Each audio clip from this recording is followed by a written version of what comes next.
Hi everyone, welcome back to our channel. Hope you people are doing good.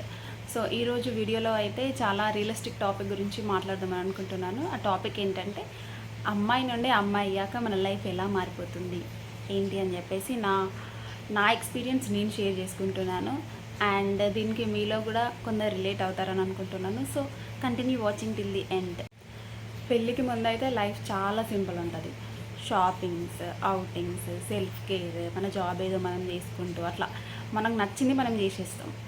And ఇంకా చెప్పాలంటే నాకు ఇది కావాలి అంటే కావాలి అని చెప్పేసి ఉంటాం అన్నమాట. అండ్ బేసిక్గా నేనైతే అంతే.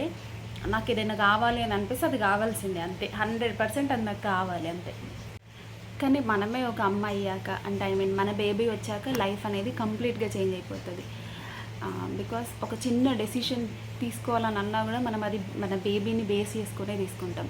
ఇది బేబీకి సేఫా, బేబీకి యూజ్ అవుతుందా ఫ్యూచర్లో, మన కోసం కొనుక్కునే విషయాలకు కూడా మనం పోస్ట్పోన్ చేస్తూ ఉంటాం అన్నమాట. ఎందుకంటే మన బేబీ కోసం. నిజం చెప్పాలంటే ఇప్పుడు మన లైఫ్ మనది కాదు, మొత్తం మన బేబీయే అయిపోతుంది. ఎందుకంటే మనం తీసుకునే ప్రతి చిన్న డెసిషన్లో, ఈచ్ పాయింట్ ఆఫ్ లైఫ్లో టోటల్ మన బేబీదే ఉంటుంది అనమాట. బికాస్ మనం దేనికైనా బేబీ గురించి ఆలోచిస్తాం ఫస్ట్ ఆఫ్ ఆల్, నెక్స్ట్ మన గురించి. ఇదేదో సాక్రిఫైస్ అని కాదు, లేదంటే మనల్ని మనం లూజ్ అయ్యామని కాదు. ఇది జస్ట్ ఒక కైండ్ ఆఫ్ లవ్.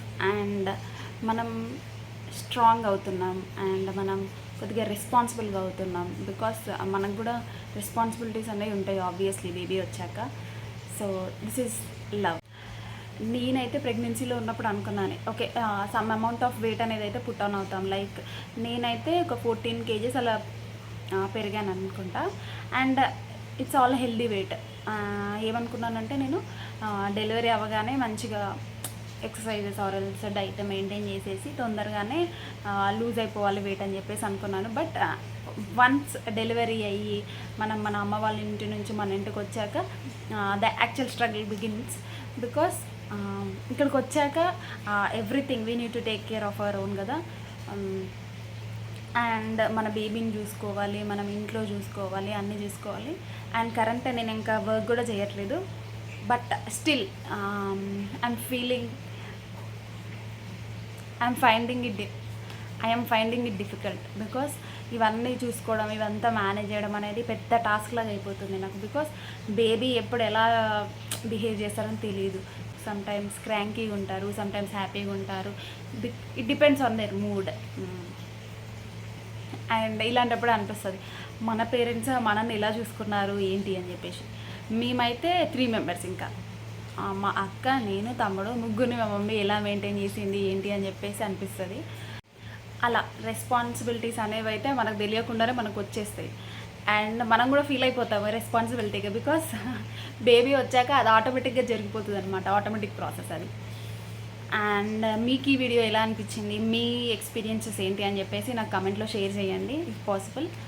అండ్ మీరు ఎలా హ్యాండిల్ చేశారు ఈ స్ట్రెస్ని అని చెప్పేసి కూడా కమెంట్ చేసేయండి. మీరు కూడా ఇలానే ఫీల్ అయ్యారా, మీ ఎక్స్పీరియన్స్ ఏంటి అని చెప్పేసి నాకు కమెంట్లో చెప్పండి. And thank you for watching till the end. Please do like, share and subscribe to our channel. Thank you guys. Bye bye.